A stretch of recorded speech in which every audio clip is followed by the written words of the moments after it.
अयोध्या येथील प्रभू श्रीरामांच्या मंदिराचा वर्षपूर्ती निमित्त नंदुरबार येथे 15 जानेवारी ते 22 जानेवारी दरम्यान श्रीराम विजय महोत्सवाचे आयोजन करण्यात आले। नंदुरबार शहरातील प्रकाश शहादा रस्त्यावरील कटारिया मॉलच्या समोरील 15 एकरच्या मोकळ्या जागेत सप्ताहभरात विविध धार्मिक कार्यक्रमांचे आयोजन करण्यात आलेले आहे। सियाराम परिवाराचे तारादास बाबू महाराज यांच्या नेतृत्वाखाली भव्य कार्यक्रमाचे आयोजन करण्यात आले असून कार्यक्रमाची माहिती देण्यासाठी त्यांनी पत्रकार परिषद यावेळी आमदार राजेश पाडवी, आमदार आमशा पाडवी, तळोद्याचे माजी नगराध्यक्ष अजय परदेशी, भाजप नेते शशिकांत वाणी उपस्थित होते। सप्ताहभराच्या कार्यक्रमात साधारणतः 2.5 लाख भाविक येण्याची शक्यता असल्याची माहिती पत्रकार परिषदेत देण्यात आली। अवध धाम में, अवधपुरी में जन्मभूमि पर भव्य आणि दिव्य मंदिर एक निर्माण हुआ और प्रभु श्री रामचंद्र जी की मनमोहन मूर्ति का प्राण प्रतिष्ठा हुआ।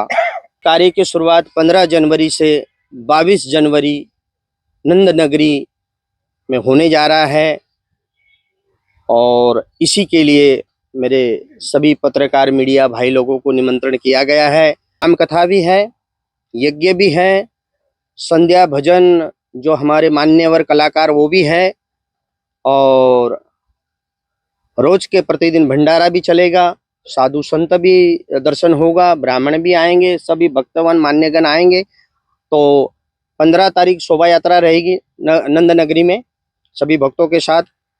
दूसरी बात 15 तारीख 2 बजे से मतलब राम कथा की शुरुआत होगी। चित्रकूट के हमारे मान्यवर श्री पूज्य जगत गुरु राम स्वरूपाचार्य जी, इनके द्वारा श्री राम कथा का गायन होगा। उसके बाद प्रथम दिवस टीकमगढ़ छतरपुर मध्य प्रदेश में ही आता है, उनके द्वारा सुंदरकांड होगा। उसके दूसरे दिन जगदीश चौहान बॉम्बे से उनका भजन होगा धार्मिक। और उसके बाद जो 17 तारीख है ये अपने जलगांव के कीर्तनकार है जो बड़े कठिन को सरल करके समझाते हैं। उसके बाद में छोटू सिंह रावणा है 18 तारीख को। 19 तारीख को हमारे कवि सम्मेलन है। 20 तारीख को फिर से जयपुर के बड़े क्लासिकल गायक है दिनेश भट्ट जी करके वो है। और फिर 21 तारीख को नाइट को गुरुवाणी मतलब जो हमारे द्वारा गुरु का जो संदेश है जन जन तक पहुंचाने का वो होगा। और उसके बाद में रामधूम वगैरह भी है। फिर 22 तारीख को यज्ञ की पूर्णावती और सभी संतों जो उपस्थित रहेंगे उनका आशीर्वचन और महाप्रसाद भंडारा। तो इस प्रकार का ये सारा आयोजन है। तो सभी से निवेदन तो क्या आदेश ही है कि ऐसा अवसर जीवन में बार बार आता नहीं, ये पुण्य का भागी बने और अपने जीवन को कृतार्थ करे। हमने सारी समिति और हमने सोचकर 2.5 लाख लोगों की 8 दिन में हमने व्यवस्था की है।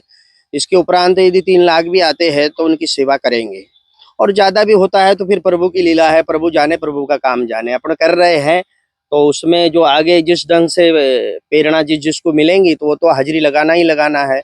और ये धर्म कार्य है, पुण्य बिना आदमी एंट्री कर सकता। आप हम जो हैं तो हमारे भी कई जन्मों का पुण्य है, माँ बाप के संस्कार है, गुरु लोगों का आशीर्वाद है, तब जाकर यहाँ बैठे हैं और वो कार्य के लिए हम आगेवान है। नहीं तो ये भगवान का परमार्थ करना इतना सरल नहीं है। स्वार्थ हर दुनिया कर लेती है, जानवर भी पशु पक्षी भी कर लेते हैं, पुरुषार्थ भी गिने चुने लोगों को करते आता है, पर परमार्थ जीवन में बोल देते हैं कि परमार्थ करो, पर इतना सरल नहीं है, बहुत कठिन है परमार्थ। तो आप हम परमार्थ के लिए उपस्थित है, ये हमारा सौभाग्य है और हमारा भविष्य का उद्धार है।